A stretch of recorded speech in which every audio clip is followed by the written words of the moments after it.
Hey Wes, how's your holiday going today?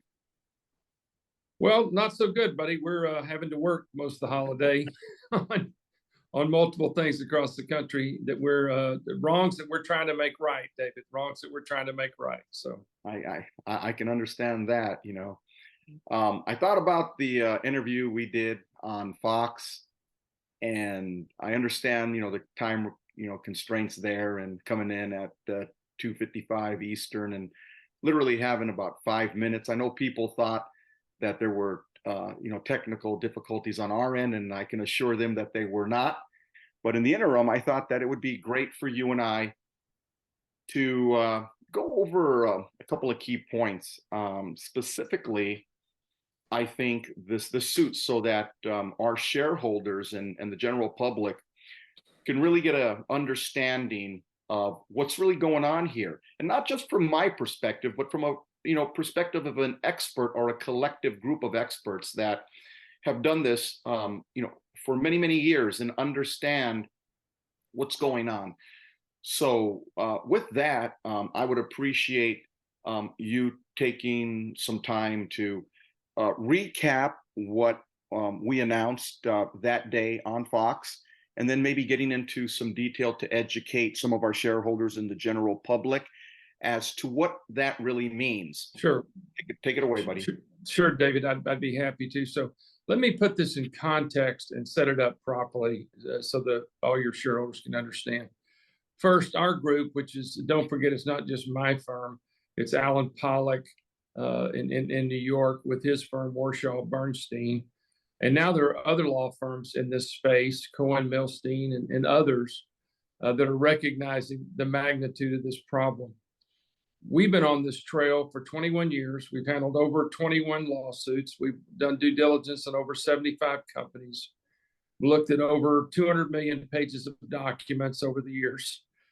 We were involved, at least I was involved with John O'Quinn and others back then. This was before Alan, in helping get Reg Show passed. We had a lobbyist.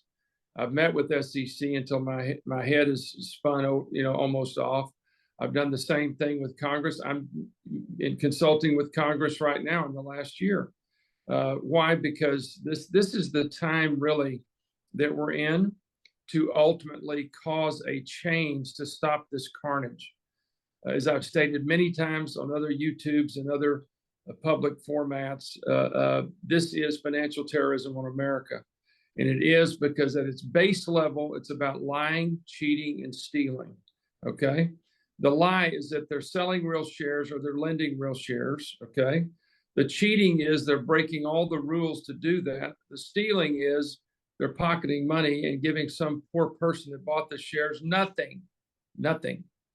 And so at the end of the day, this is the biggest heist in the history of the United States, in my view. And as I've shared with you multiple times, and I'll say it publicly, out of the 75, 6, 7, somewhere in there, public companies that we've looked at in due diligence, your company is in the top several of the most manipulated companies I've been able to see preliminarily from the due diligence. And as you know, that due diligence is ongoing, and I believe there'll be more to add to this lawsuit or in a separate lawsuit. This is just the first strike from the first evidence that we found of wrongdoing. So over the years, essentially what's happened pre-Reg Show, which went into effect January 1 of 2005, there was not a large amount of shares to deliver. And you can look at the data on that and extract it from a book that Suzanne Trimbath wrote called Naked, Short, and Greedy. It's one of the best books on the topic. And it will show you that the fails pre-2000 were very small. Dr. Rob Shapiro, who is our economic expert, has written a paper that says 500 million to 1 billion shares per day at the time of that paper, which was several years ago, failed to timely deliver. And that's 500 million to 1 billion. Now, it's harder to track that number these days because guess what?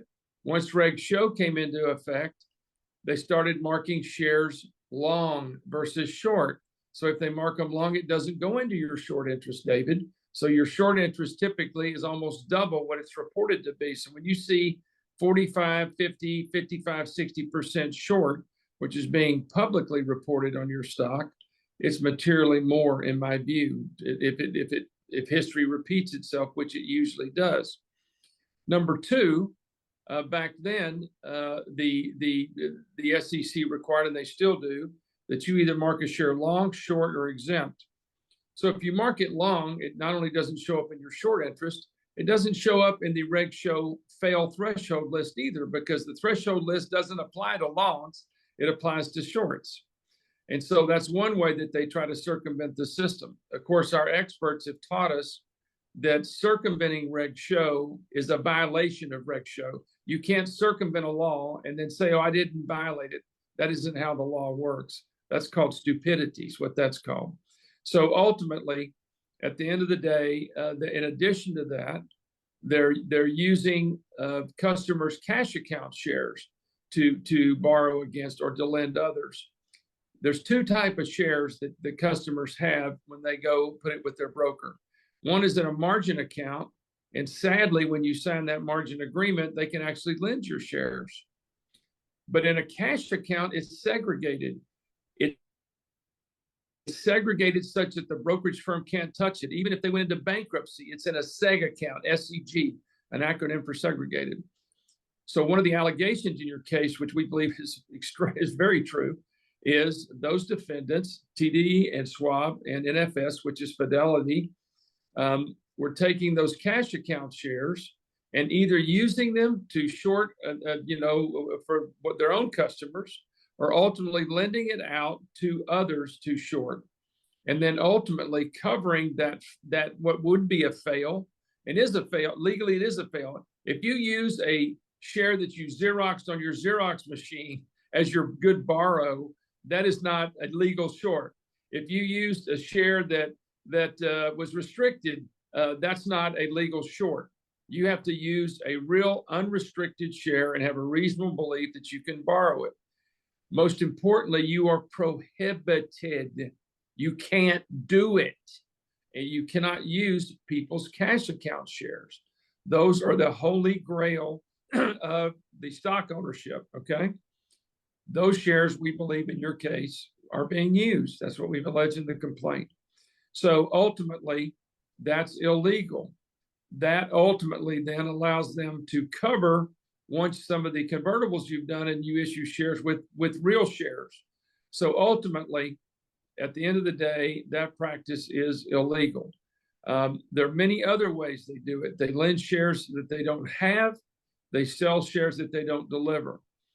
There are some other optics in your stock that ultimately are breathtaking. When you look at the 19 to 54 million imbalances, and I'll give some more color. We didn't have time to explain it on Charles Payne's show. An imbalance is a phrase that is used during a proxy vote. So if during a vote, you send out to Broadridge, who is a proxy agent, that is, Broadridge mails out the proxies to all the shareholders. And most importantly, when I say mails out the proxies, they gain information from each broker as to how many shares that broker beneficially owns to vote on a given day. That is the record date of the meeting, the record date of the proxy is going to take effect. So ultimately, the broker then reports to Broadridge how many shares they beneficially own on that day for purposes of voting. When we have brokers just in the top 10 that have 54 million shares more that they're reporting to Broadridge than they have at the DTC, that's a problem. That's a huge problem. And in your case, it's recurring, it's persistent, it's not going away. It's getting bigger on most days, okay? And don't forget, that's just information from the DTC. What your shareholders need to understand as part of our due diligence, we're going to figure out ultimately what's being traded internationally. That's another place they're going to now, is trading out of Germany, trading out of Ireland, trading out of the UK and other places through Euroclear. So we've got a whole separate group that's working on that. The information in our complaint is only with respect to shares we can prove at the DTC, okay? and that disparity between Broadridge and the DTC. So my educated guess is I believe that number is going to be much, much larger. Why? Because they're using X clearing. X clearing is a form of one broker trading to another broker, not through the DTC. As I've said in many YouTubes, it's a separate set of books. Basically, they have one book for the DTC. They have another book between broker to broker, okay?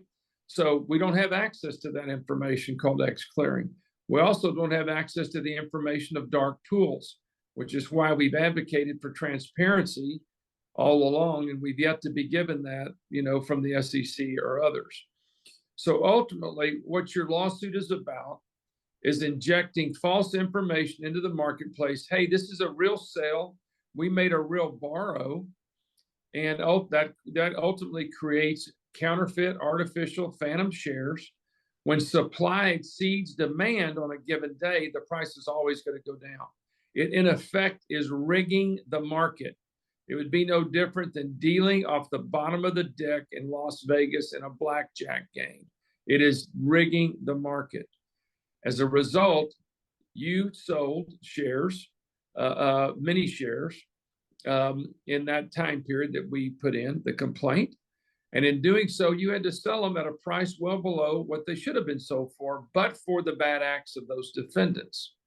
And so ultimately, Alan Pollack and his firm, who frankly get most of the credit for drafting that complaint, that's one of their best uses on the team.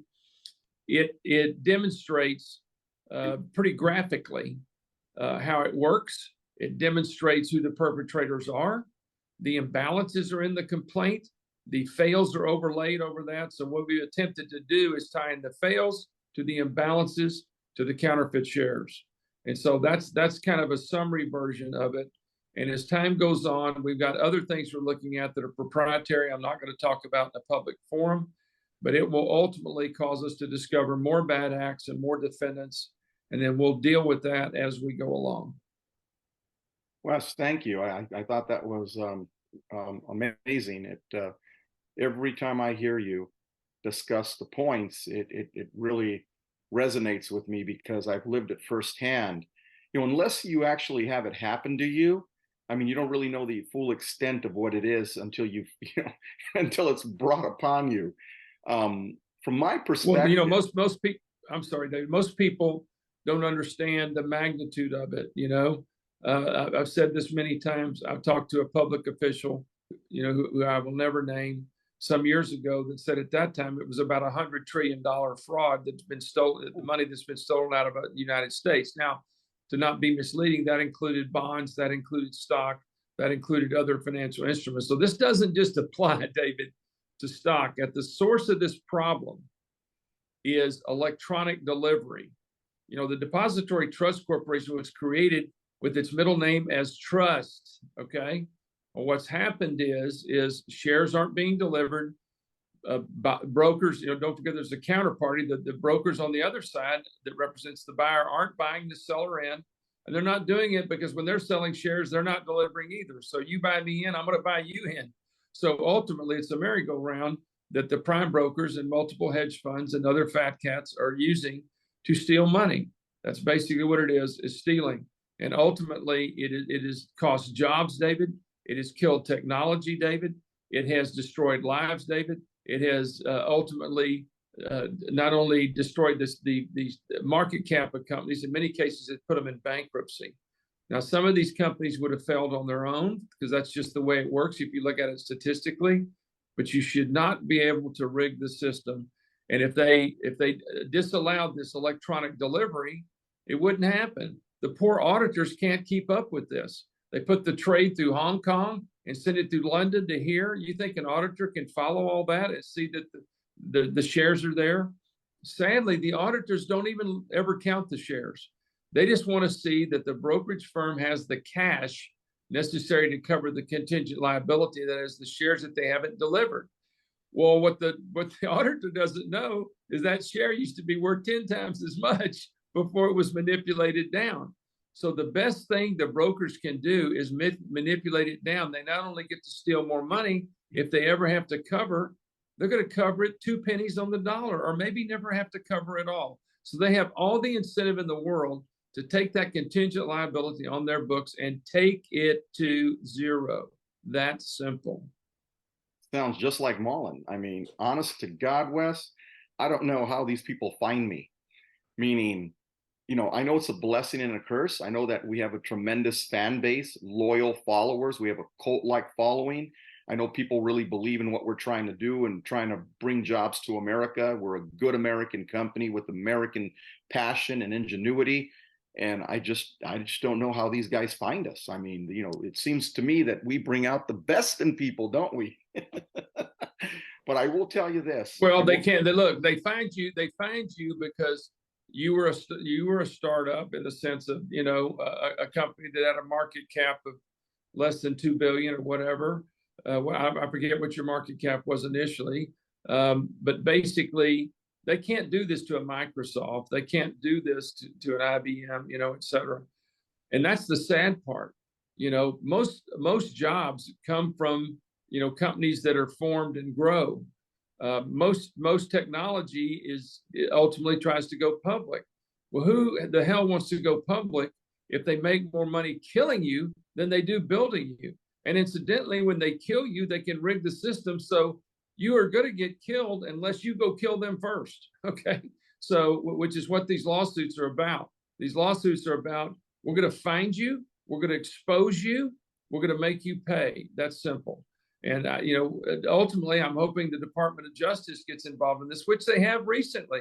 Don't forget, we haven't even, started the spoofing analysis on your company. We're going to do that next. So at the end of the day, that's another illegal act that's being done, posting these baiting orders, these fake orders that say sell, sell, sell, that are never consummated by these market makers and others, Citadel, Virtue, and others in cases. So at the end of the day, the spoofing is a big piece also. They recently convicted some people at Morgan and who apparently are going to jail. And I think Morgan paid over a $900 million fine for that.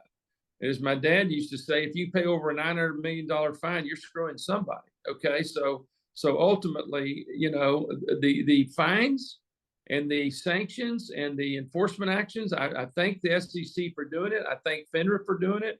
But frankly, with that one exception in Morgan's case, the penalty is not commensurate with the crime. It is a traffic fine. And many people have said this, including people at the SEC, including other, congressmen, et cetera.